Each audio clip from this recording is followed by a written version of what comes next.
Cyril Ramaphosa, Paul Kagame, Felix Tshisekedi, and Yoweri Museveni now find themselves pulled into the eye of a political firestorm after the unexpected disappearance of Rwandan President Paul Kagame from the public eye, as explosive reports flood social media suggesting he has secretly died in a European hospital after a mysterious health battle that was never revealed to the public.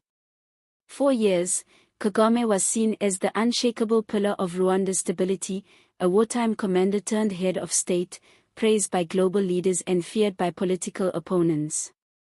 His sudden silence has ignited a wave of rumors, diplomatic alarm, and public panic, not just in Rwanda, but across the entire African continent.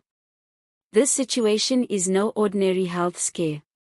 What we are witnessing could be the beginning of a monumental leadership vacuum that threatens to disrupt decades of carefully managed Rwandan progress.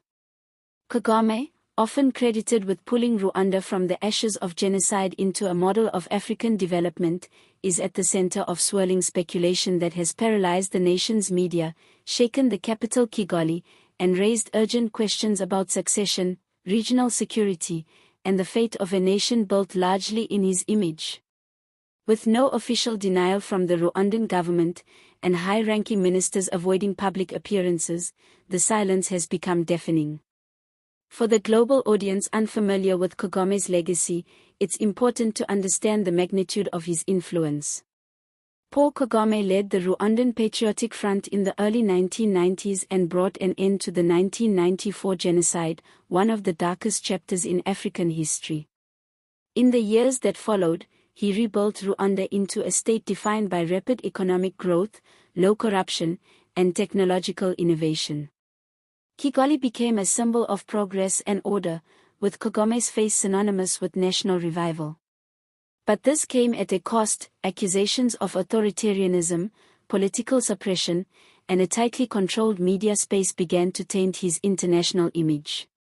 Behind Kagame's polished reputation lay whispers of a health condition that top government officials kept under lock and key. Over the past 5 years, Kagame's public appearances became less frequent. In key summits such as those involving the East African Community and the African Union, Kagame began withdrawing or sending delegates instead. His last known public appearance showed a thinner, visibly tired Kagame attending a closed-door meeting, his speech shorter than usual, and followed by weeks of silence. Now, reports from diplomatic sources suggest he was flown to Europe under tight security, with heavy restrictions on information flow, supposedly for urgent medical care. On social media, especially X and WhatsApp groups across Africa, the topic exploded. Hashtags like #Kagame dead, #Where is Kagame, and #Kigali silence began trending. People began pointing to recent video clips where Kagame seemed to slur his words, images where he looked visibly unwell, and abrupt cancellations of scheduled state visits.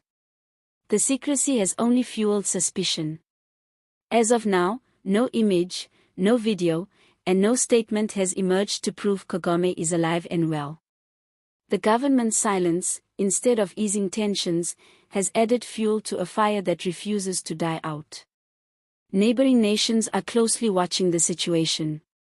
In Uganda, longtime frenemy Yoweri Museveni has ordered heightened border intelligence.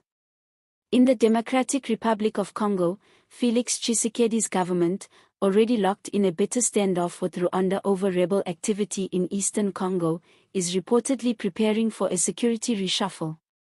South Africa, under Ramaphosa, has remained officially quiet, but intelligence briefings have begun behind closed doors, focusing on the possible ripple effects should Kagame's death be confirmed.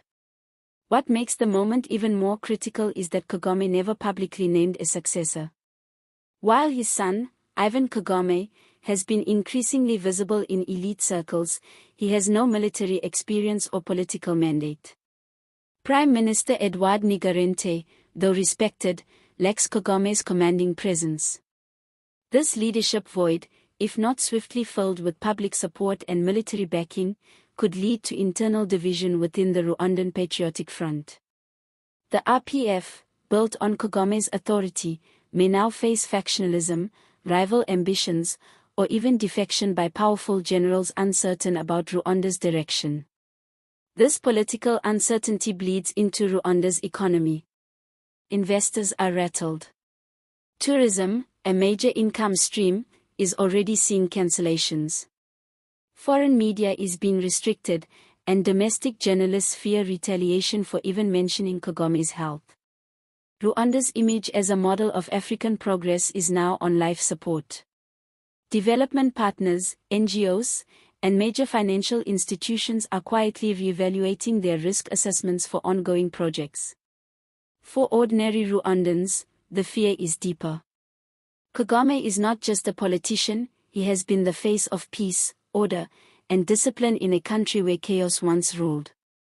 His absence creates a psychological vacuum that older Rwandans remember all too well. If the power handover turns messy, there are fears of unrest, especially with external rebel groups possibly using this period of uncertainty to destabilize parts of the country.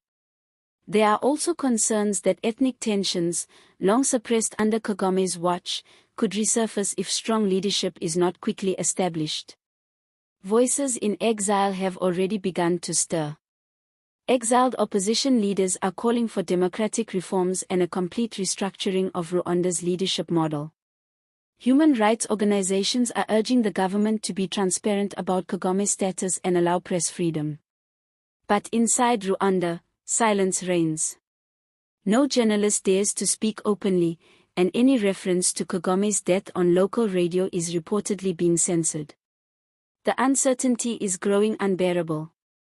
If the reports are true and Kagame has died, this will mark the end of one of Africa's most controversial and impactful leaders.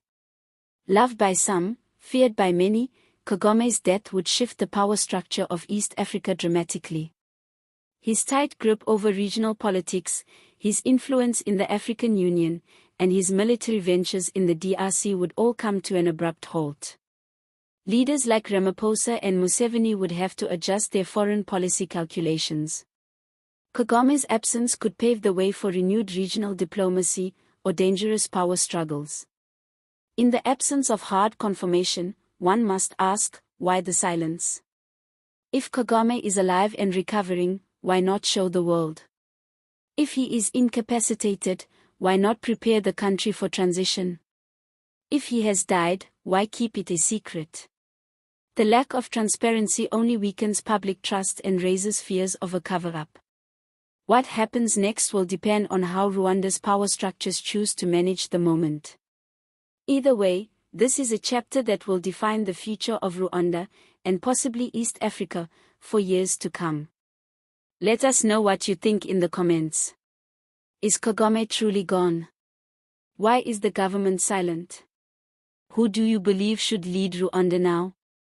Your thoughts matter. If you found this report informative, eye-opening, or powerful, please like this video, subscribe to the channel, and turn on notifications so you never miss updates on this unfolding story. What happens in Rwanda will affect all of Africa, and the world needs to stay informed.